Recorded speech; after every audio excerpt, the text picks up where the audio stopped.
Jaitapkar builders and developers 20 वर्षांपासून गृहस्वप्न साकार करणारं एक नातं विश्वासाचं। कोकणने शिवसेनेला आमदार, खासदार, मंत्रीपदे दिली तरीही कोकणातील धार्मिक स्थळे उद्ध्वस्त होताना वाचू शकत नाहीत। नाणार रिफायनरी हे खासदार विनायक राऊतांचे पाप आहे। शिवसेनेकडे सर्व महत्त्वाची पदे असूनही रिफायनरी हटवू शकत नाही असा आरोप आमदार नितेश राणे यांनी देवगड इथं केलाय। पाहुयात काय म्हणाले आमदार नितेश राणे।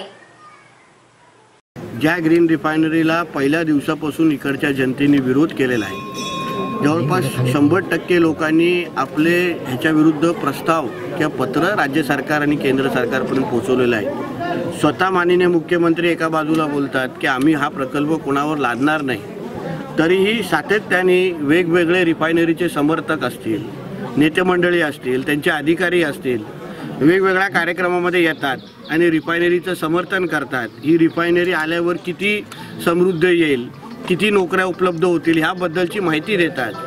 पण आमच्या भावना ह्या सरकारपर्यंत परत पोहोचवण्यासाठी आम्ही आज हा आंदोलन केलेलं आहे किंवा हा प्रयत्न केलेला आहे।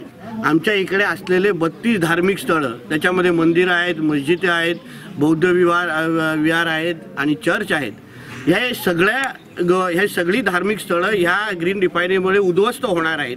म्हणून वेगवेगळे लोक नेहमी राम मंदिरबद्दल उल्लेख करतात की आम्हाला राम मंदिर बांधायचे आहेत। अयोध्यामध्ये जाऊन उद्धव ठाकरेंसारखे लोक जाऊन तिथे पूजा प्रार्थना करतात।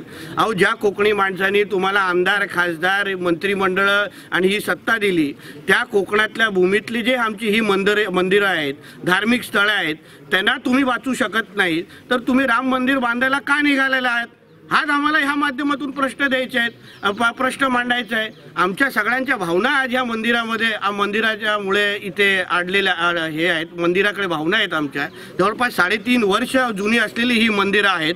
वर्षानुवर्ष पिढ्यानपिढी ही लोक इथे येतात, प्रार्थना करतात, आशीर्वाद घेतात आणि ही मंदिरं उद्ध्वस्त होताना आम्ही सगळ्यांनी पाहिजे आणि ही मंदिरं उद्ध्वस्त करायची आणि तिथे जाऊन राम मंदिर बांधायची जी वल्गना करतायत, म्हणून त्या लोकांना हा संदेश गेला पाहिजे की पहिला आमची ही मंदिरं तुम्ही कोकणातली वाचवा आणि मग तुम्हाला जे काय सरकार असेल किंवा दुसरी काय मोठे घोषणा करायच्या आहेत ते सगळ्या करा।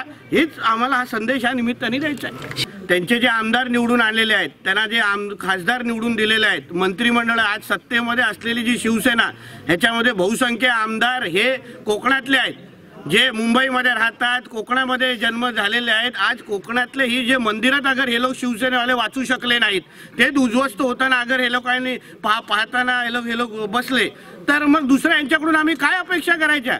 एका बाजूनी त्यांच्या खासदारांनी हे प्रकल्प आमच्यावर लादलेले आहेत, विनायक राऊतनी, जे मुख्यमंत्र्यांनी त्याला दुजोरा दिलेला आहे आणि खासदार त्यांना खोटं ठरू शकले नाहीत। म्हणजे आज सिद्ध झालेलं आहे की बाबा हे प्रकल्प, ग्रीन रिफायनरी प्रकल्प हा विनायक राऊतचाच पाप आहे।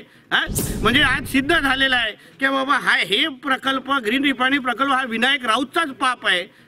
म्हणजे आज सिद्ध झालेलं आहे की बाबा हे प्रकल्प, ग्रीन रिफायनरी प्रकल्प हा विनायक राऊतचाच पाप आहे।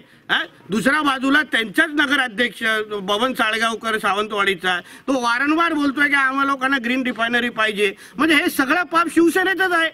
म्हणून हे सगळ्या गोष्टी त्यांच्यापर्यंत पोहोचल्या पाहिजेत। तुम्ही अयोध्यामध्ये जाऊन तिथे मोठी पूजेची नाटकं करण्यापेक्षा आमची ही 3.5 वर्ष जुनी असलेली मंदिरं आहेत, त्यांना पहिला वाचवा आणि मग मोठी वल्गना करा।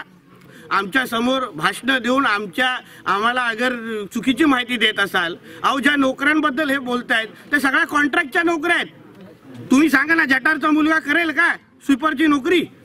तो काय ऑइल काढण्याची नोकरी करेल का? स्वतःच्या मुलाला पहिलं लावा आणि मग आमच्या मुलांबद्दल चर्चा करा।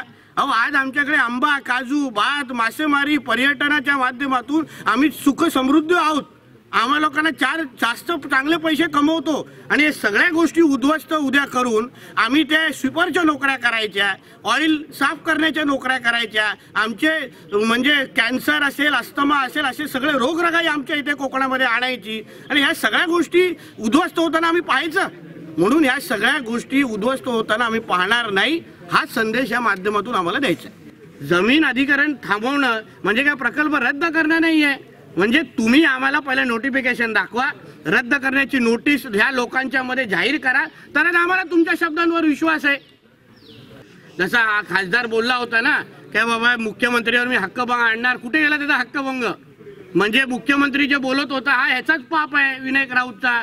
त्यांनीच हे सगळे प्रयत्न करून हे ग्रीन रिफायनरी आमच्या देवगड आणि राजापूरमध्ये आणलेली आहे. आता तोच अभिनंदन करतो, एवढा निर्लज्ज आहे तो.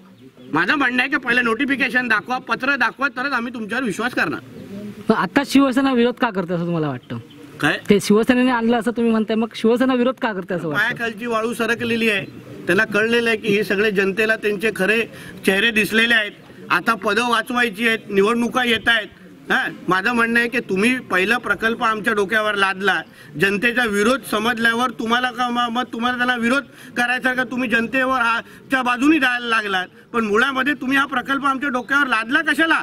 अहो, त्या माहुल गावामध्ये कधी मुंबईच्या जावा तिकडे प्रत्येक व्यक्तीला तिथे अस्थमा आणि कॅन्सरचा त्रास आहे. एका कुटुंबामध्ये 5-5, 6-6 लोकांना त्रास आहे कॅन्सरचा. एका बाजूने कॅन्सर अंग लागल्यानंतर कोण नोकऱ्या करण्यासाठी जिवंत राहणार हो? अशा प्रकारचे आजार आमच्या कोकणामध्ये आणायचे आहेत का? मग आणायचे असतील तर पहिला विनायक राऊत, प्रमोद जठार ह्या लोकांनी पहिला 2 महिने जाऊन माहुलमध्ये राहावं. त्यांना अगर काय झालं नाही तर आम्ही इथे प्रकल्प आणायला देतो, आणि ते उरलेच नाही तर आमचा प्रश्न सुटतो.